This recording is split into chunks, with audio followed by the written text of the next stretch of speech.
I know. I should have brought my studded collar. I apologize. I don't have my studded collar or my makeup. I didn't get a chance to put my makeup on. So, Mark, I'll be your studded collar. that's and welcome to the spoiler room, everyone. Thank you for venturing down the stairs, pulling up a chair, and joining us. It is July. Summer is a concert series, and July is no different here in the spoiler room as we kick off our killer concert series. Woo, devil horns. Yes, in the logo that you might see on our posters, that is actually my hand because I didn't go get clip art. I took a picture. And you didn't actually cut yourself, did you? Because I cut my hand off and then reattached it. Oh, okay, good. That's through the power of rock and roll. I was able to reattach my hand. And yes, tonight, folks, I'm glad you're popping your drink as we talk about our first rock and roll horror film. All month for Killer Concert Series will be rock and roll horror films. And tonight we're talking Trick or Treat, 1986. And I got a wonderful crew with me once again to rock out with your horror out. I'm glad you went that direction. Thank you. And yes, she is with us. Speaking of horror, the horror retrospective expert herself. It is Kara. She's back with us. Perfect person to help us get through and talk about this film. How you doing, Kara? Doing all right. Glad to be back. Glad to have you back in the room, especially to talk some rock and roll horror. And then we also have with us the man who keeps coming back for more. It's none other than Mr. Ian Simmons. How you doing, Ian?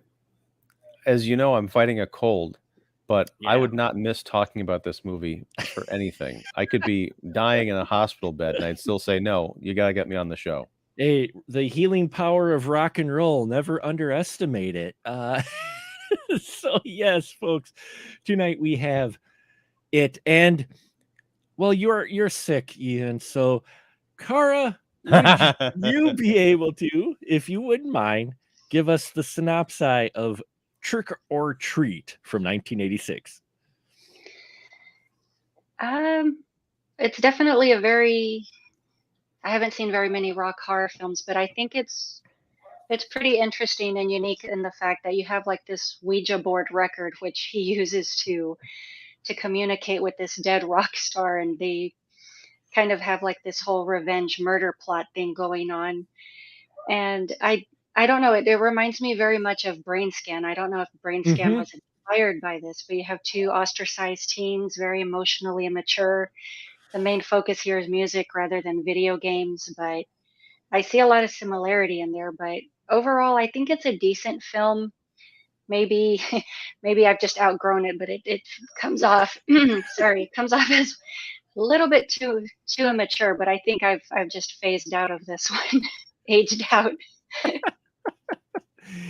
Yeah, it's I mean, that's really what it is. It's a kid who's had his idol die is talking to his idol again through this one and only studio record that was recorded before he died. And yeah. Ian, what about you? Have you outgrown this film? When's the first time you saw this? This morning.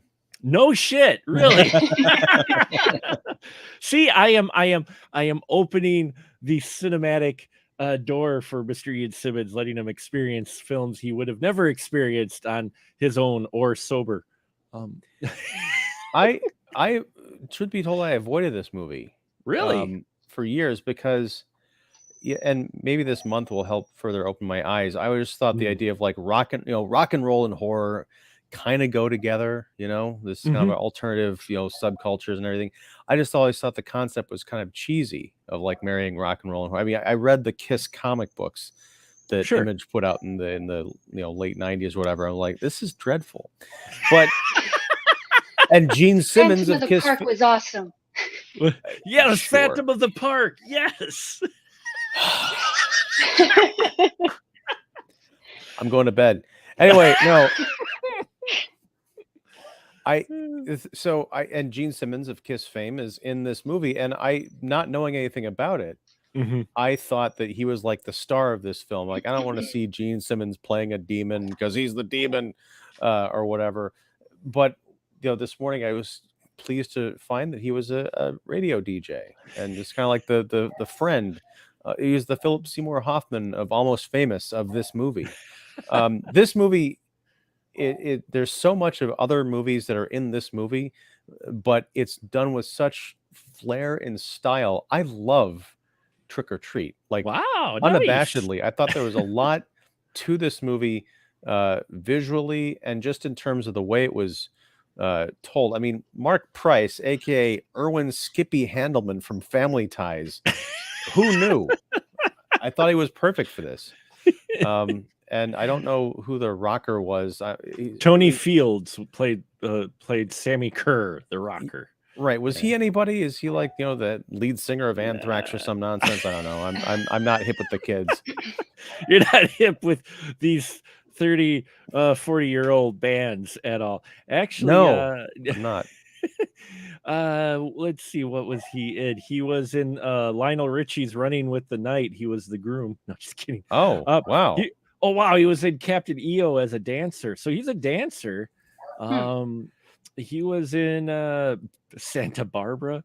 So he did a lot of TV stuff and direct-to-video stuff, apparently. So he didn't do a huge amount of this, but yeah, so he wasn't really anybody in the rock and roll biz. He was just a actor, which you could tell in one of the scenes where it was poorly dubbed. But other than that, the lip syncing was that good in the high school concert. Sorry. What are you talking about? No, I also liked Doug Savant, who played Tim, I think, the bully. Yeah. He would go on later to be on Melrose Place as one of the first like openly gay characters on like a evening soap or something.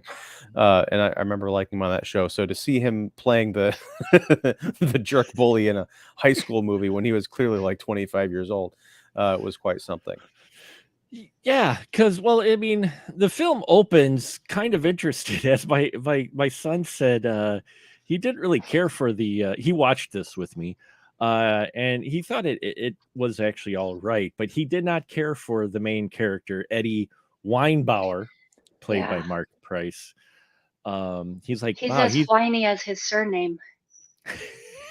And honestly, I think that's why he works so well. It's one of those movies I think works better today, sadly, than it would have in 1986, because as we've seen, there is sort of this lost generation of directionless, teen and young 20-something boys who get caught up in their own little worlds and decide that they need to take revenge on people for the hand that life has given them. And I think that Mark Price in this movie really spoke to that. I didn't find him annoying. I was incredibly sympathetic towards him. Well, I should say he is an annoying character, but he struck me as a genuinely disturbed young kid. Instead of like, you look at Charlie Brewster from Fright Night, he's sort of like he's sort of the companion piece to this kid. He's got like, a best friend who's kind of a goofball. He's got the girl that, kind of likes him, but he's not quite sure. He's more interested in other things like horror movies. I mean, the dynamic is all there, but you look at William Ragsdale in that movie, you still get the feeling he could be a leading man with a slightly different haircut. Mark Price is just like 2 degrees away from Skippy Handelman, the annoying kind of nerdy next door neighbor if he got into metal instead of math. Yeah, it even has a nerdy buddy who's also into metal, which I found interesting.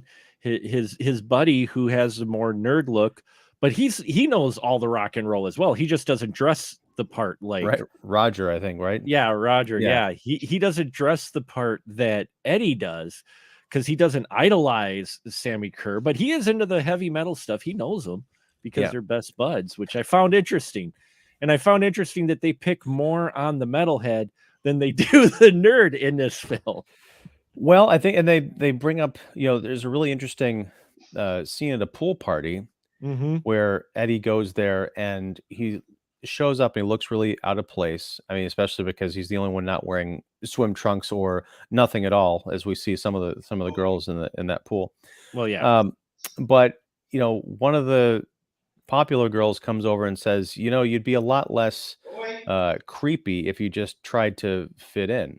Yeah. I think that's where Roger, he just looks like kind of everybody else. He dresses sort of like the same preppy kids, except he wears, glasses and is into different things.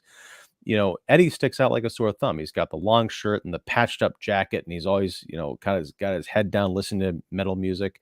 So he does stick out. It's a great kind of anti-conformity message, I guess.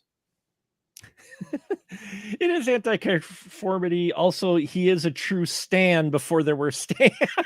I mean, everything revolves around Sammy Kerr. Kara, what did you think of our hero's buddy Roger and their kind of dynamic, how they're different yet have same interests and how they're treated? See, I liked the friend better than the lead character. I don't know, he blends in better, even though he's a lot more geeky.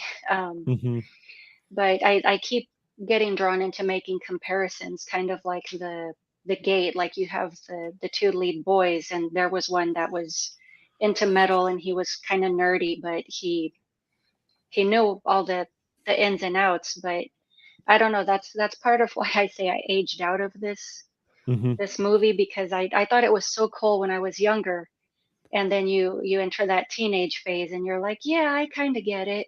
And now I'm older, and I'm like, you losers. my son has said that too. He's like, man, the main character is just such a loser. I can't get behind this guy, really. And and he also said that at one point he compared him. He's like, wow, he's almost going all school shooter. Well, that's what I was alluding to earlier. Yeah. Oh, go ahead, Car. No, I was gonna say I kind of got hints of that too. I was just hesitant to go there. Oh, we're going there. We'll go there.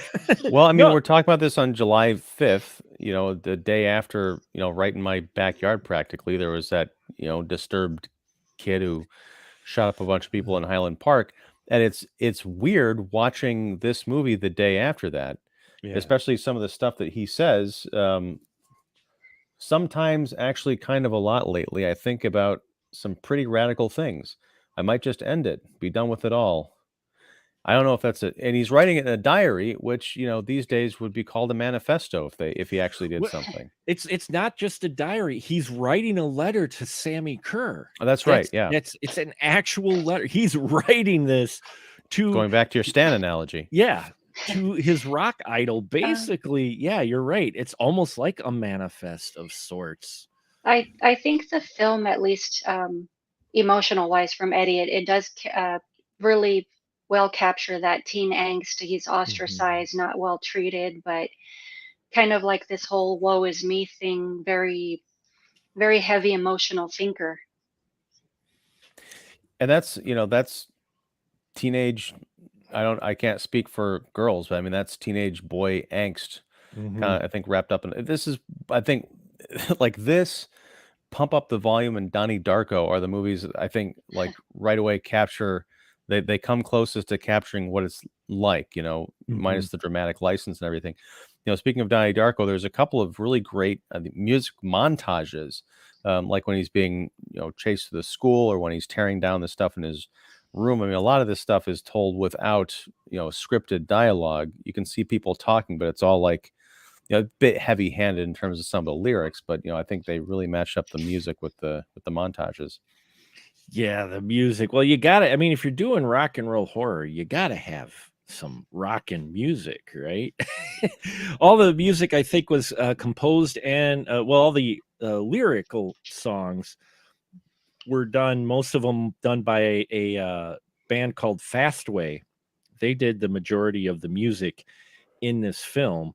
And then Christopher Young actually did the score, what little parts there are scores in here as well. And he did Hellraiser, right? Yeah, I believe he did Hellraiser.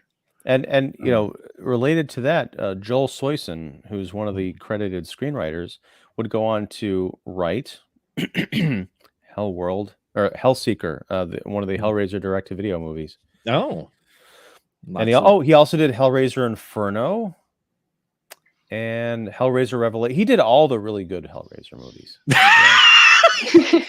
Did you put good in quotes? I hope you put good in quotes. No, what do you mean? Oh, jeez. Yeah, it's interesting. The music that they had here was definitely 80s rock. I mean, they embody that so well with this band, which we don't even get to see Sammy Kerr for a good chunk of this film. It is mostly either talking record, which, yes, folks, there's backwards lyrics, so he plays the record backwards so that he could talk to Sammy. And if you grew up in the 80s, this was a thing. Yeah. And this is going to be a theme that runs throughout many of these films that we're going to talk, at least a few of these films that we're talking about. I know at least one other one where you play it backwards and it gives the secret message, the devil lyrics, because that came up in the I think it was the congressional hearings at the time. They talked about playing the music backwards, and some artists put it in there. Now, is that true? Did they actually do this, or is this like an urban myth created by like paranoid Christian parents? I'm genuinely asking. I'd heard of that. I just never knew if it was true or debunked or not. I unfortunately am not as versed as our good friend and runner of Astro Radio Z. Check out that podcast, Mr. Derek Carey. He would definitely know, as would Stacey Lane Wilson, who, shameless plug, she's got a series of books that are written with rock and roll themes called the Rock and Roll Nightmare series. And she did a live one as well, but I'm not too familiar, but I think a few artists, I'm not sure, Cara, do you know? I think a few artists did do some tracks that had backward lyrics to them. I'm not too well versed in like the whole Black Mass. I know Kiss was accused of it. I want to say Black Sabbath, but I'm really not too sure beyond that. And I would be curious to know if the people who did that after the craze, like people, hey, we think people are putting backwards lyrics on records, and then like fucking Ozzy Osbourne was like, oh, that'd be a great idea. Let's do that. Well, no, he was speaking normally. You just can't tell the difference. Well, there was one person that who did do backwards lyrics on their songs that you might not equate with rock and roll, but Mr. Prince actually has backward lyrics on a number of his tracks. I've got the Purple Rain remastered vinyl, and there are sections. I forgot which two songs it was. I apologize, everyone. I didn't bring that up ahead of time, but there's two tracks where I did actually play it backwards, and there are lyrics to where they drop the F-bomb, and that's how he worked it into the radio. Wow. But yeah, it's actually kind of cool. I was reading up on it. Well, I gotta say that I didn't know if it was real or not, but I loved the little detail that they added to the script where Roger is talking about. He's talking to Eddie. Eddie's saying, "Oh, if you play it backwards, Sammy's talking to me," and then Roger's like, "It's just a gimmick. The record." The record companies put that stuff on there so you'll wear out the vinyl and have to buy another copy. I'm like, that's a brilliant strategy. I love it. Yeah, I loved how he dropped that. That was funny on how he makes that comment about the backwards lyrics, and the fact that, as we mentioned already, we got not only Gene Simmons playing it straight, but you might not recognize him because he's playing a reverend in a vest and button-up shirt and tie with combed over hair, none other than Ozzy Osbourne playing the reverend who is speaking out against those evils rock and roll songs. And I gotta say, I thought Ozzy did a really good job in this part, as bit a part of it is, not just because of his performance, because he pulled it off playing the straight guy, and not just because he didn't play a cartoon version of, a preacher. Right. But it's also what was written. He sounded like he was speaking from a place of sincerity. Like he Right. was seen genuinely sad that there was all this nihilism and weirdness, and there's no like love or beauty in any of these songs. And it made me wonder, like, is did he inject any of his own thoughts about the music into there, or is he being completely ironic? But no, it was good, including Yeah. a great death scene. Including a great death scene, yes, which is basically he just Sammy Kerr at one point, folks. As you imagine, these things ramp up like they always do in the horror films. So at first, it just starts off as a backwards message, which gives our main guy the confidence to set up this rather elaborate obstacle course to get chased by the bullies. And it eventually builds up to where there's an electrical surge, and boom, he manifests. And you've got it's hilarious. You've got him standing there, and you've got Ozzy talking about the evils of rock and roll, and he does this kind of videodrome thing almost to where he wipes his hand across the screen to kill Ozzy, which is a hard rocker killing Ozzy. It's cool because he does that, and you think, oh, that's just a gag that he's doing in the moment there. But then a couple of days later, there's a news report saying, no, that guy actually died. It's and the news report, news plays a heavy role in this movie.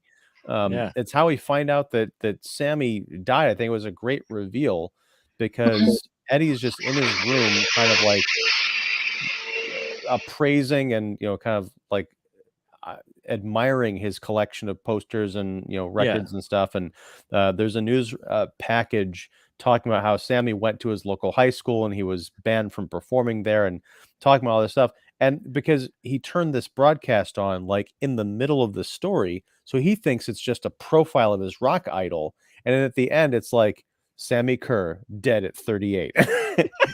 And it's like a Jaws zoom in on his face or whatever. It's like, what the fuck? And leads to another great montage. A great 80s lower third on that, I will say. I just like to go, wow, that brings me back. Well, he's doing laundry when it happens. Is that what it was? Okay. Yeah, which is funny. Kara, I mean, the parents don't really show up, and we only get like one parent like halfway through the film. But Kara, we've got this 80s theme of teenagers with no parents around. Yeah, that was all over the place. I noticed that with Nightmare on Elm Street also, same thing with The Gate. Like there's just this, I don't know what you really call that theme other than they're just absent parentals. Oh, they were latchkey kids. Yeah, we were the latchkey kids. Not only that, but they don't go in, which I am impressed that this film keeps it to our main character and his obsession with Sammy Kerr. Eddie and Sammy Kerr. We don't even get too much into Eddie's home life. They allow you to piece it together because you're kind of wondering, okay, absent parents, whereas daddy's always at work. No. Mom is either divorced or dad died, one of the two, because Eddie gets grounded because he smashed his radio, was it?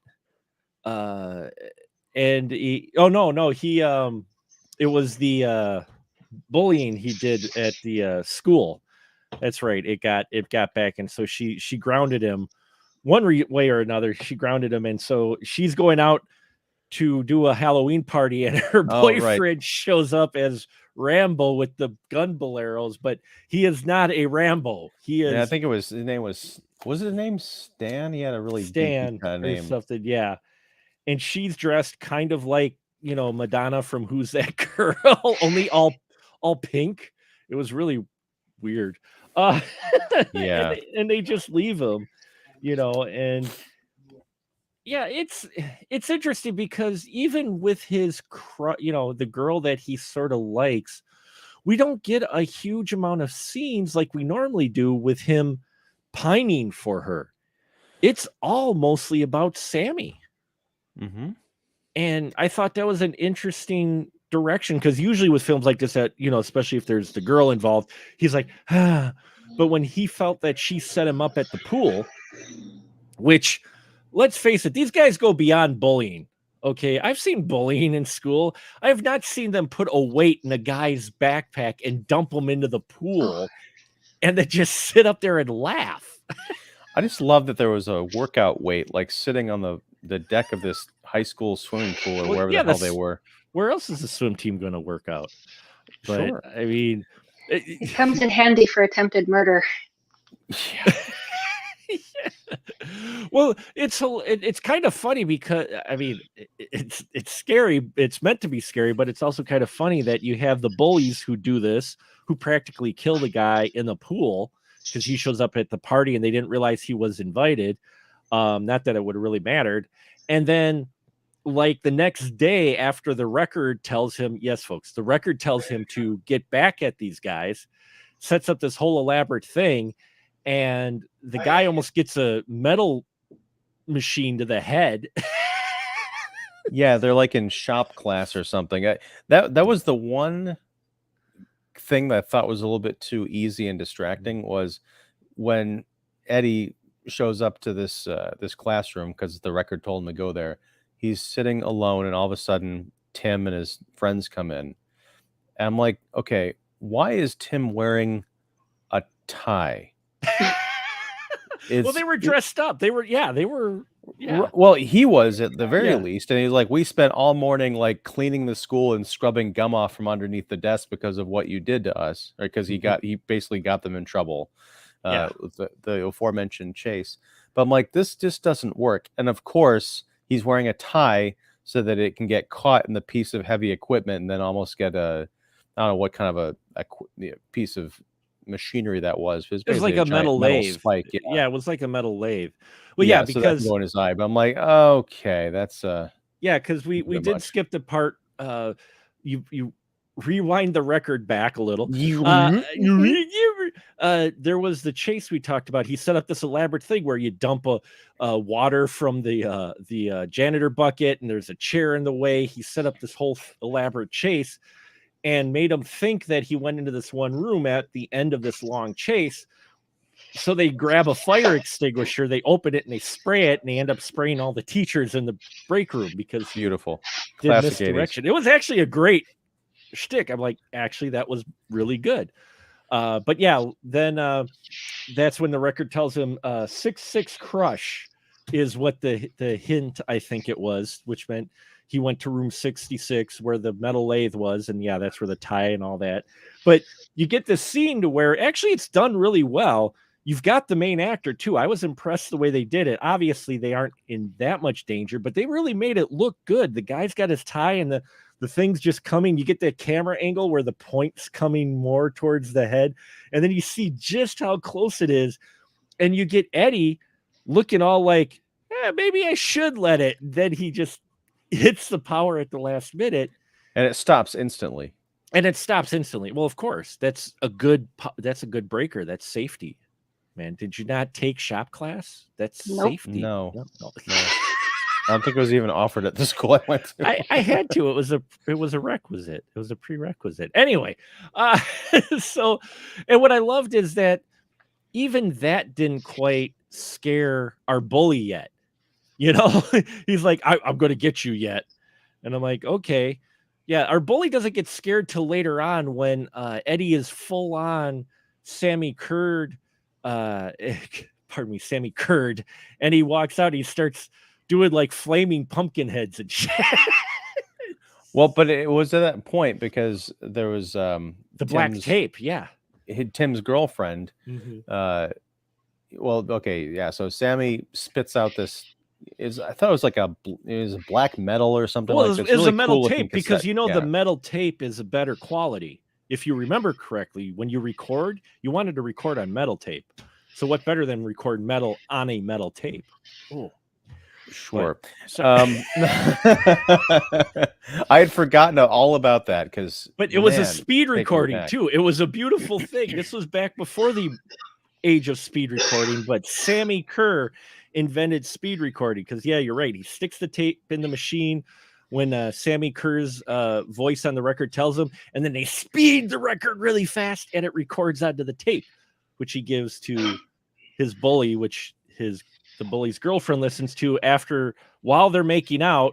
He has to go take a leak or something. He's out there for a while because she has a full-on like hallucination, masturbatory sexual assault with a demon in the car. Was he backed up? What's going on? He was outside for a while. The demon just needed to step in because obviously there was a free seat. Yeah, well, I'll keep her warmed up for you. Oh. Yeah, it's the only time we get a monster, but it was I wanted to see more of the demon monster that ended up freaking her out. Cara, what'd you think of this whole scene where he just stops? He's like, oh, I gotta go, whatever. And she puts the tape in and you get the seduction of the demon, which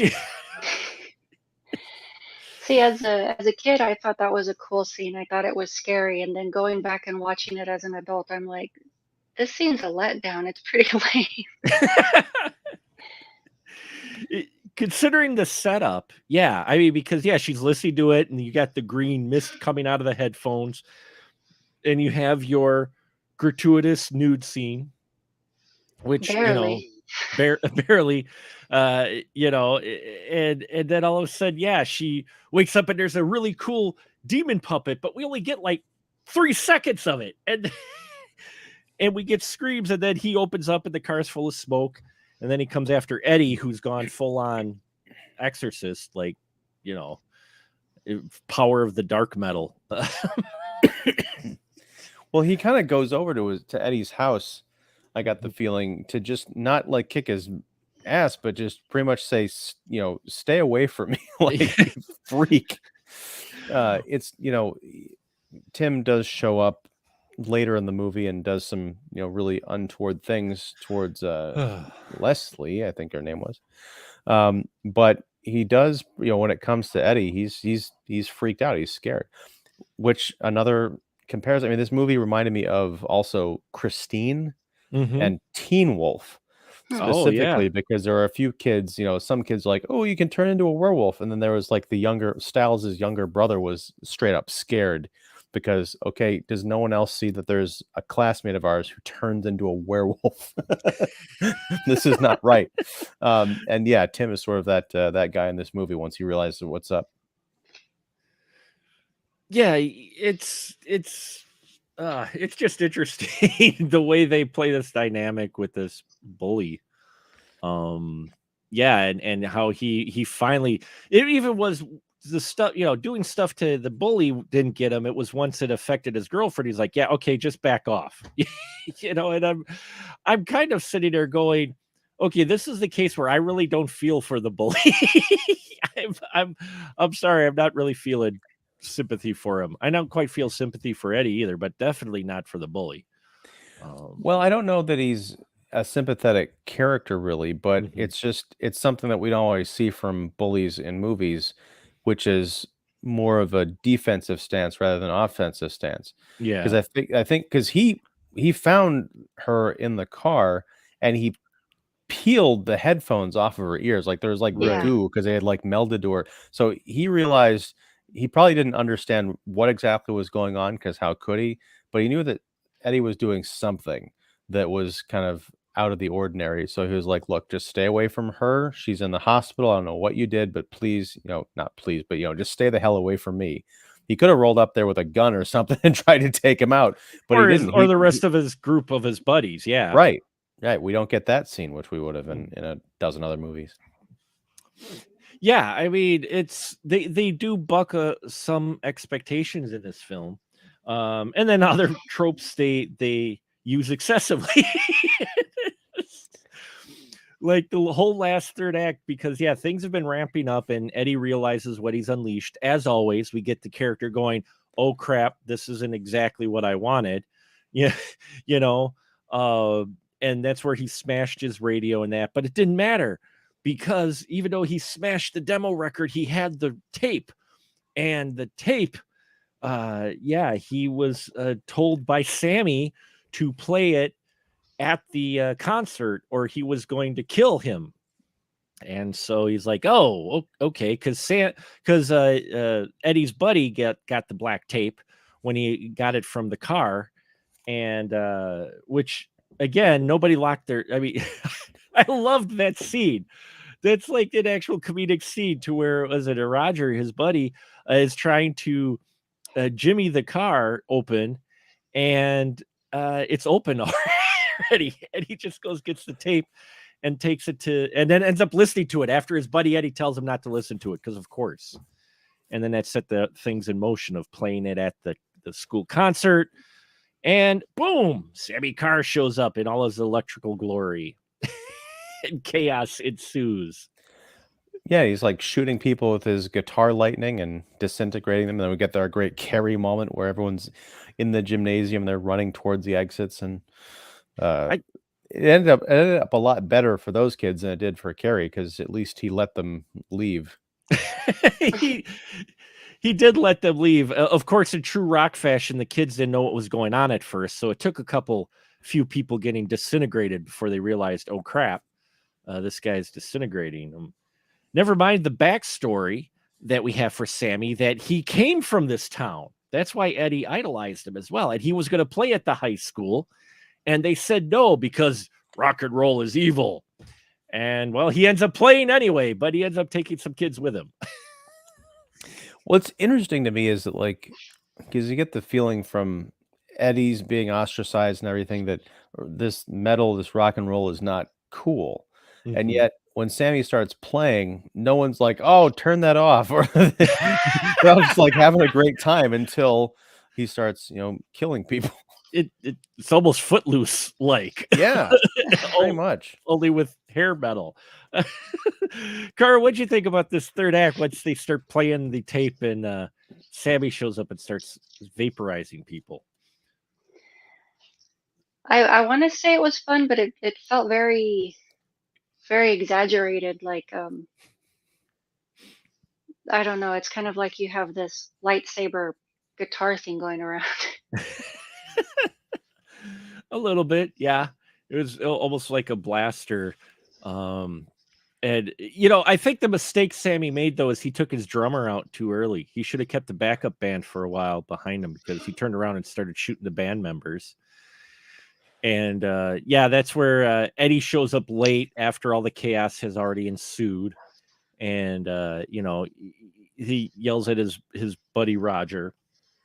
And that was just before the car possession.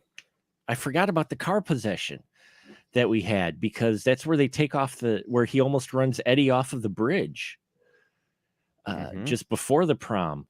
And Sammy Carr is done with our Eddie guy, and he's nearly runs him off the road. Again, we're the cops. Where are the cops? Well, we saw a cop. We did. Got disintegrated in his boots. That's true. The taser. We did. And we hear there were first responders on the scene for the high school. For the high school, they're true. Just selective, selective first responders, aka worst responders. Donut sale. Donut sale. Cara, what'd you think about the bathroom scene? We mentioned about it before, how our bully ends up in the woman's bathroom because the woman of interest to Eddie, Jeannie, I think it was her name. It wasn't Jeannie. It was Angie. Jeannie was the bully's girlfriend. Anyway, he goes into the bathroom and he confronts her, and we get that whole creepy, uncomfortable moment. I was like, why are we doing this? I mean, why do you think they throw the seed in here? What'd you think about them, putting it in here that they had a history? It doesn't feel necessary. It just feels more like they were just padding the story, kind of. I don't know, like, we needed X amount of runtime. Let's just go back and add this. Yeah, and the thing is, they don't really do much with it. I mean, you don't have Eddie witnessing this. it happens while just before as we get people vaporizing. It's like we already know this Tim guy's bad. We don't need it anymore. It was just a little out of it felt inserted almost like, oh hey, we need a scene 1 where Eddie's love interest gets her shirt off, and 2, oh yeah, we're gonna make this Tim guy even more creepy. Never mind, he already has been creepy. Yeah, I agree with you. I don't think the scene is needed, and because we've established the bully guy is a bully. Do we really need this scene? I think, I mean, it with maybe an additional line, it would make more sense. Mm-hmm. Because when he is confronting her in the bathroom and he's kind of, getting aggressive with her, I swear he said at one point, like, we did it once already. Yeah. Like yeah, they have some kind of a history, so he thinks that makes it okay. I could see him, because his other girlfriend is in the hospital in a coma or something, if they had just kind of established him as more of a dog, Mhm. he wants to screw anything that moves. But he just doesn't come off as that kind of a bully in this movie. So you're right, it does seem out of place. And I think if Eddie had walked in on them, or if Sammy had been blasting around the high school, like causing all kinds of chaos, and he had been the one to intervene or something and kill Right. Tim at that point, while it's Leslie is the girlfriend, Leslie, while okay, she thank you. gets away, then it would have made sense. But you're right, it feels a bit awkward here, but I think it's easily fixed. Unfortunately, we can't, because we have the movie we No, have. we have the movie we have, but it was just a bit awkward. But we do get a lot of Ghost Sammy, Electric Sammy, terrorizing Eddie trying to confront him, and in one of the best ways to at least hold off your bad guy, a toilet. Eh. That's one of the reasons I love this movie. I've never seen that before. I And also they cut to Leslie and Eddie outside, like trying to get in the car or something, and you still hear Sammy shrieking upstairs because he can't get out of this toilet. He's electrified, so the rules of this movie don't make any damn sense. no. Mm-mm. No. Because like I understand he can use electricity, but why does that have like a bearing on his corporeal form? How can he get electrocuted? He's a demon. But we'll just go with it. But he gets his hand caught in the toilet bowl, and that stalls him for a good 10 minutes. And not only does he Eddie gets him to put his head in the toilet bowl. That's where we discover water is his kryptonite, is Sammy's kryptonite.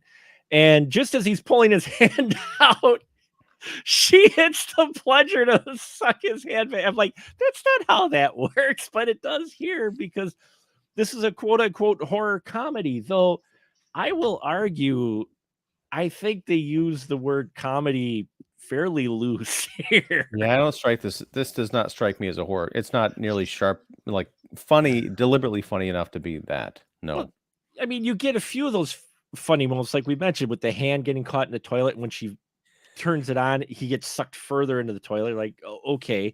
And there's a couple, maybe one or two other kind of bump moments, but not a lot. Not enough for me to. But they on IMDb, at least, they have it deemed as a horror comedy. I'm like, this is more just straight horror. That's 20-year-olds saying, "Oh, this movie's so stupid. We'll call it a horror comedy." That's true. But no, I mean the thing about the toilet is it's ridiculous, but it's not played for laughs. Mm-hmm. And Sam Raimi would have made a big joke about this happening, but they play it as it's almost like if that were Jason Voorhees coming through the door and one of them grabbed a fire poker. It's that kind of a moment. It just happens to involve a toilet. I think the only other tough part I had with this third act was just how, I mean, we've seen this happen with many horror films, and it always, regardless of how you feel about law enforcement in films, they immediately suspect Eddie. And I'm like, he was not on the stage vaporizing people, and yet the cops act like he is the guy who caused all the chaos at the prom. Or at the dance, I should say. It's that mullet. It makes him suspicious. The suspicious mullet. I mean, just because Tim accused him, He yelled at Well, the cops and said it was him. and And a number of his friends as well did. yeah, I mean, I can see that. It's not fair and it's not right, but it does make sense because again, this kid he sticks out like a sore thumb. And if enough people at that school recognized him as the resident weirdo, I mean, it's not that much of a stretch. No, but he still wasn't the whatever 6 foot tall rocker on stage vaporizing people. But I mean, but the cops didn't know that. Yeah, I know. I They mean, didn't know that. that's the thing is, now I do want to talk about the special effects in this movie. There was, some stuff I thought was just kind of jaw dropping.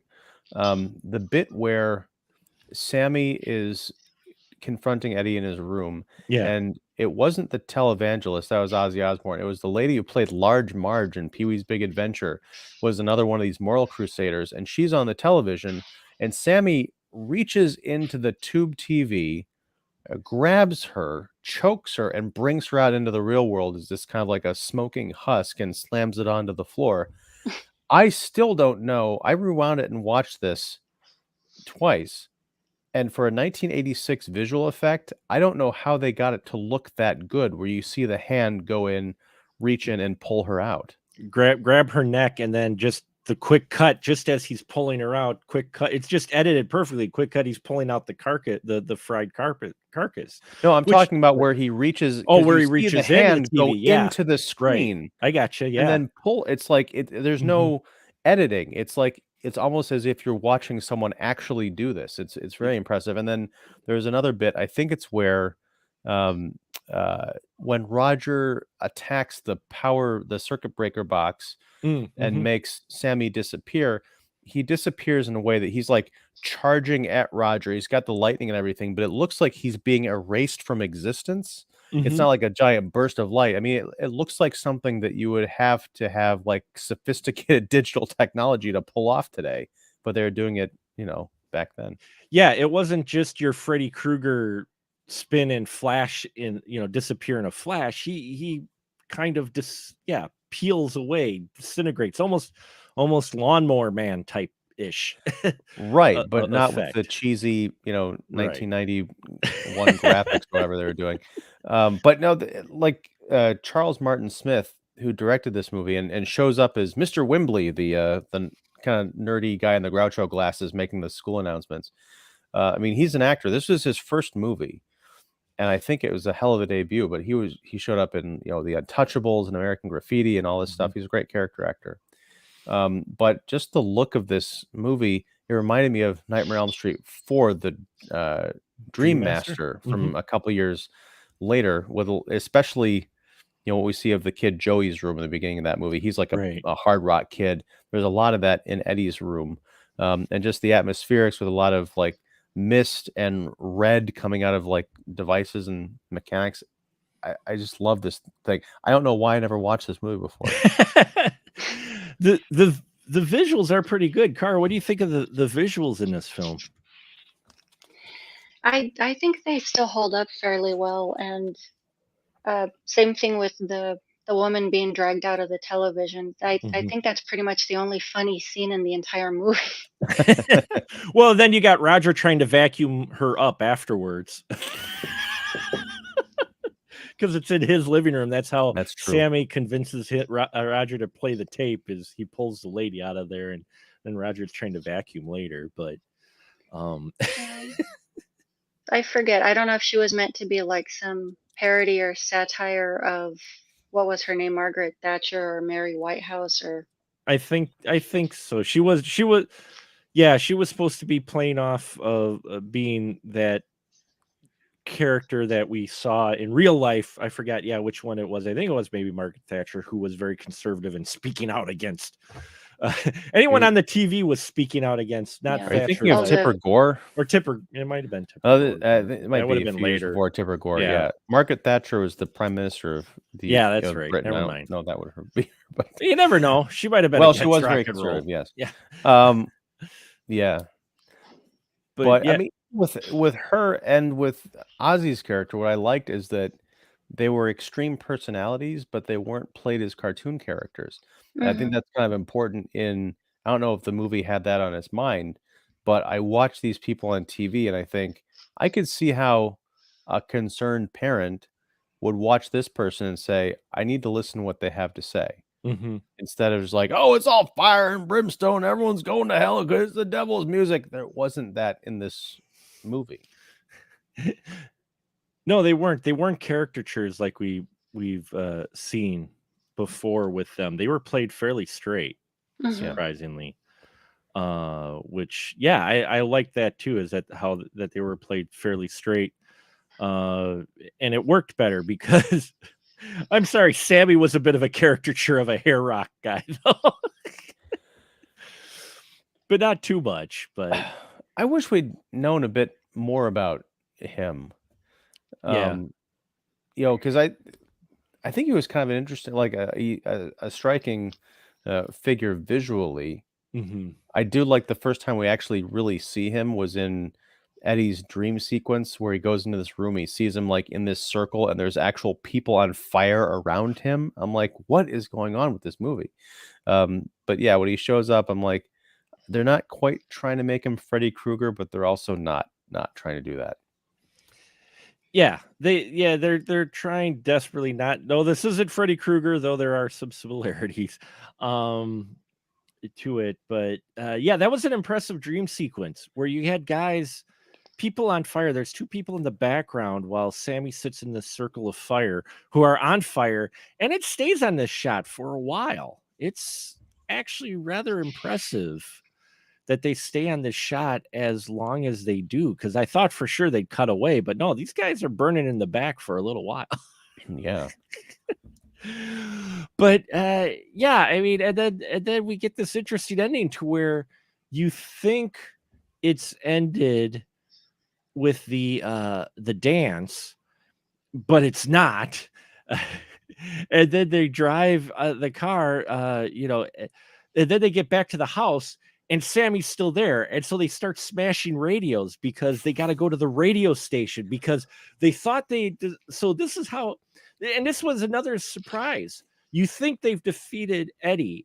They've defeated Sammy at the school. They killed the power and he disintegrates. You're like, okay.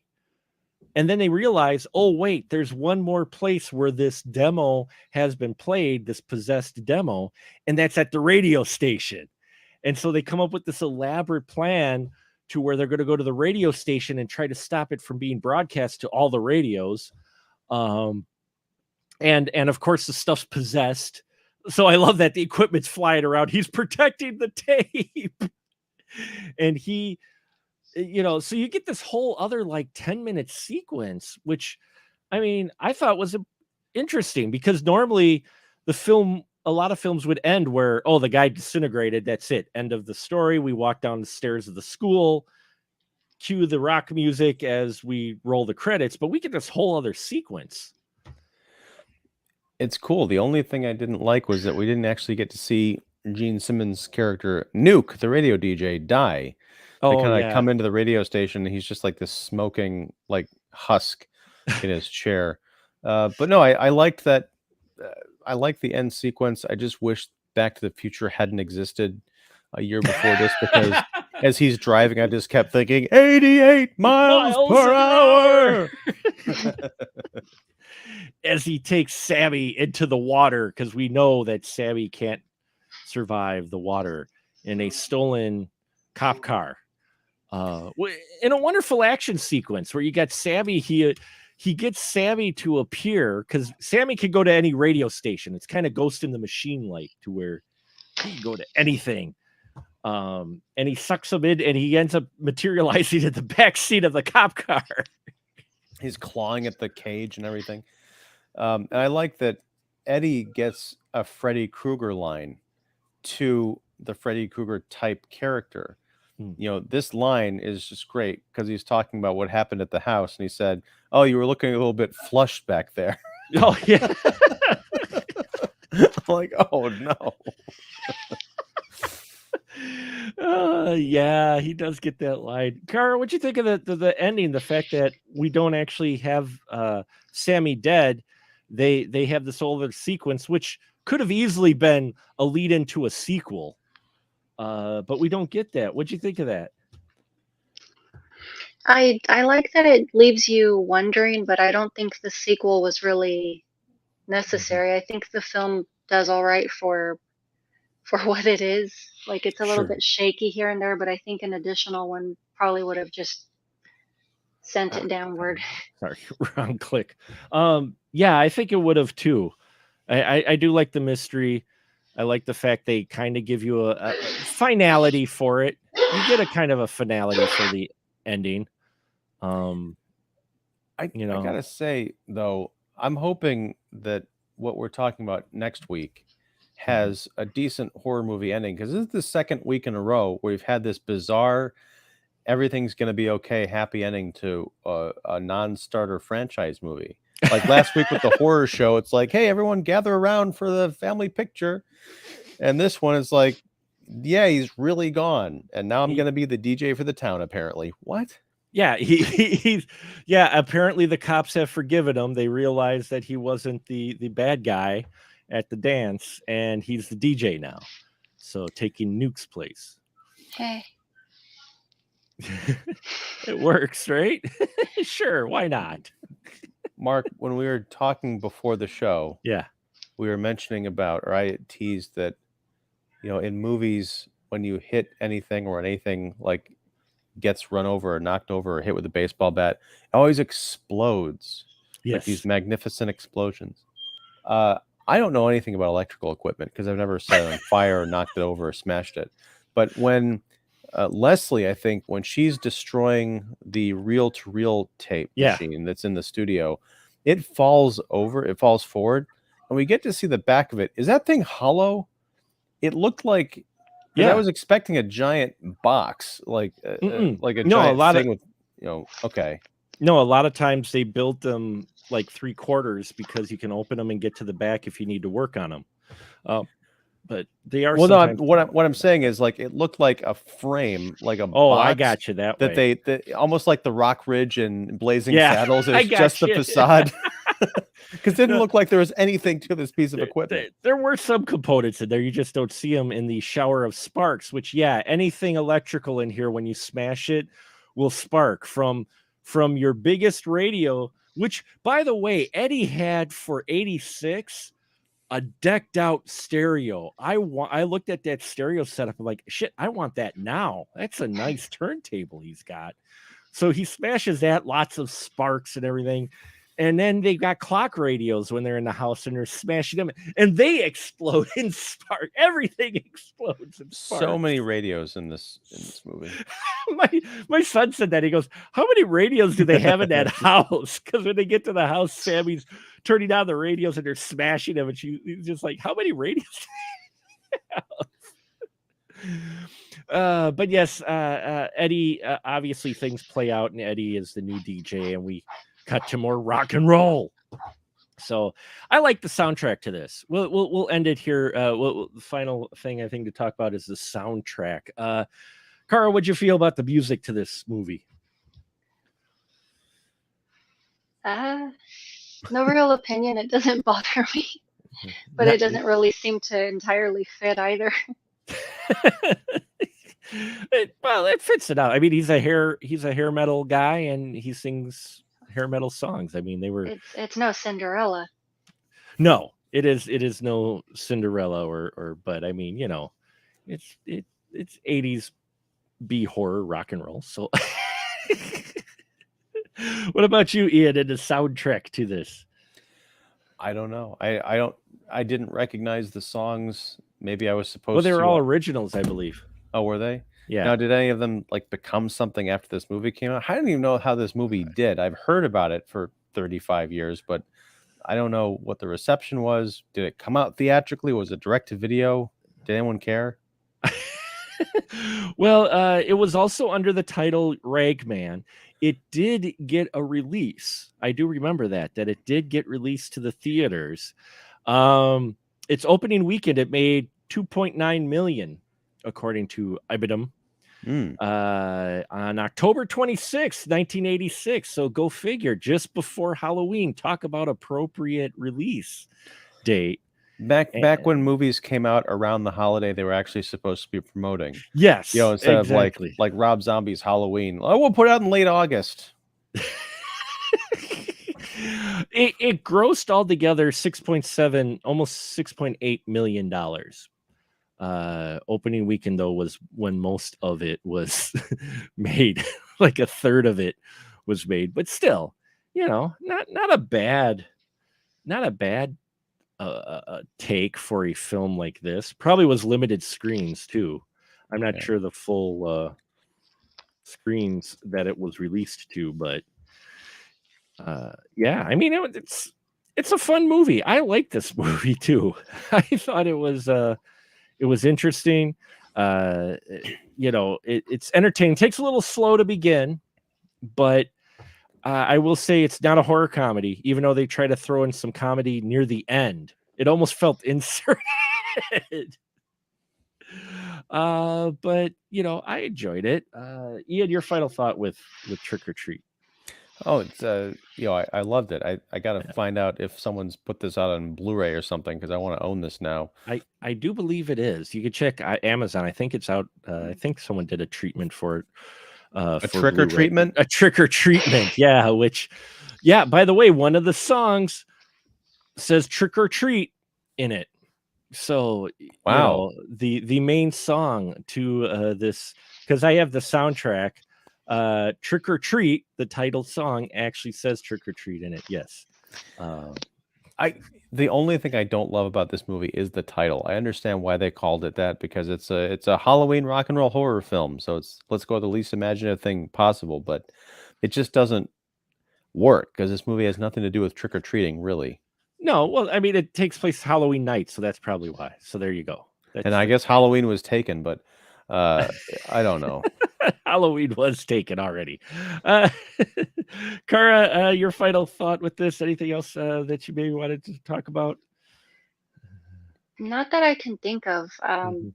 It was, in my opinion, it's just always been a very fun film. I remember watching this on USA back in the day, which is probably why I still remember it, is they would show all those weird, obscure movies. Up All Night with Rhonda, and then with Gilbert Gottfried. Those were always fun. The edited down B movies that they would post, when they tried to show Vice Academy movies and they'd be like 45 minutes long because they had to cut out all the naughty bits. But Cara, you said it just didn't age well for you?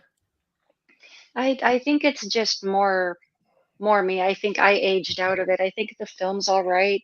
I mean, it definitely holds that sentiment of youth. It's just I watch it and I'm not that I'm saying I'm so mature because I'm not, but I just look at it and I'm like, very exaggerated. It's kind of like, you guys are just goofy. It is. It's goofy. It is still fun. It's interesting, but I can totally see your point in it. For me, the only thing that didn't quite get me was how long it kind of does take before you really get into the fun Sammy Kerr stuff. I mean, Sammy Heard. Yeah, he's on. He's on the poster and everything, but it does take a while to get. I mean, once we get Sammy Kerr, he's awesome, but it does take a little bit longer to get there than I think. But maybe it's because I'm trying to think, if I saw this in 86, it'd probably be like, wow, but by now I've seen many a film, especially ones that involve like backwards records and shit. It's just like, okay, yeah, this is like every trope we've seen. Well, even more misleading is that car demon even made the cover of the original poster, and you only see him for less than 5 seconds. Yeah, I wanted to see more of the big creepy alien creature demon that shows up in the car and takes out Angie. It was which was weird because you're like, okay, Sammy is in his normal whatever human form, except he's all burned on one side, and then we just get this demon. We just got the demon. It's like you expect to see Sammy, but instead we get a demon, like a minion almost. Yeah, it would have been cool to see more of the, I guess, mythology explored. I Mhm. mean, like in Hellraiser, which came out the year after this, they don't go a whole lot into it, but you get the idea that like Frank has escaped from hell, and these Cenobites are like the hell cops, right? Mm-hmm. I don't know what's going on with Sammy in this movie. Is he a full-fledged demon? What is his goal? Like when he's killing all those kids at the prom or the Halloween dance rather, there's no indication of like, oh, he's getting their souls or he's like kind of powering up in a Freddy Krueger Yeah. type manner. He's just kind of doing it. Like this, Yeah. it needs some more plotting, I think, in terms of his character. There's no revenge angle against the town or anything, or That, yeah, I mean, that would have been, Well, really cool to kind of get into. you could kind of make an argument, and I would just say kind of, it's wafer thin, but say the argument of they didn't let him play, so he ended up playing there anyway after through the possessed tape, and so he was kind of taking his anger of them not letting him play out that way, but the crowd was into him. They play up like he likes the crowd. He's a rocker. He's a, and then he starts taking out his audience, which is just bad marketing. makes no sense. Yeah, that is bad marketing. And then his drummer too. He took out his backup band. I mean, I'm like, wait till you get rid of the rest of the crowd, then take out the backup band. I mean, the drummer was pretty good. So, There's a version of this movie, and someone maybe we'll be talking about it this month. I don't know, but the demon Sammy Kerr comes back through this music, starts making the uncool kid into one of the popular kids, gets him to put on this high school show, and that's when this is all very Elm Street too. But Sammy Kerr manifests at the big party and then starts like taking people out so that he can be stronger and come into our there you world, go. something like that. And then Yeah. and then it's not until it's almost too late that the young vessel of this realizes, oh no, I've screwed things up. Because Eddie he figures it out and starts kind of fighting back way too early in this movie. Damn it, I gotta stop talking about this movie because the more I talk about it, the more I'm like, there's a lot of problems here, and I want to preserve the magic in Amber. Okay, we won't ruin the movie. It's single ply. If you blow your nose too hard, you're just going to wind up with a handful of snot. And on that note is a perfect way to end this episode. Just don't think about too hard, otherwise you'll end up with a handful of snot. So, all right, I like that card. All right, so Pray that it's not. Pray that it's not. Oh wow. Well, maybe if that car scene had gone on a little bit longer. Maybe No, not. sorry. Whew, now we're metal. Now we're getting metal. And so thank you all for tuning in. I appreciate our live watchers. Not a lot of comments tonight, but we do. There might have been something wrong with the comments as well, but we had many people tune in. I appreciate my guests as always taking time to talk films. And now this is where they get a license to shill. So the floor is yours, Kara. Please let people know where they can find your stuff at. I'm still on hiatus, but I have tons of old reviews up on my YouTube channel, Horror Retrospective. So there's tons of stuff there. I've reviewed Trick or Treat in the past. I don't remember what my original thoughts were. Don't go back and look. Just don't. Yeah, there's plenty of stuff to archive through or just look through the more recent stuff. I've started playing with short experimental videos with the YouTube shorts. So nice. There's also that. Very cool. Yes, check it out. Horror Retrospective. And Mr. Ian Simmons, you might have a thing or one to plug. So, well, I'm Ian Simmons. I run Kicking the Seat, which you can find at kickseat.com. I also have a YouTube channel called Kicking the Seat. Things are a little bit slow there this week because, as you may have noticed, my bathrobe and my not as energetic demeanor, I am fighting a cold. So I'm slowly poking at a few things that will be up later this week. So check it out, please. Awesome. Check that stuff out. Yes, folks, and keep it here. Please subscribe, follow, and all the good fun stuff here if you are interested at all. But definitely check out my guests' stuff. We've got some great stuff lined up. You can check out the schedule for what films we have coming up for our Killer Concert series this month on Special Mark Productions, on our Facebook page, on the page for Spoiler Room as well. We have the schedule for what movies will be premiering when, what movies we'll be talking about when. So we thank you all for your continued support, and rock on, everyone. Yeah, I'm gonna do devil horns like all month, so get used to it, folks. Just get used to it. It's going to be so metal. It's gonna be so metal.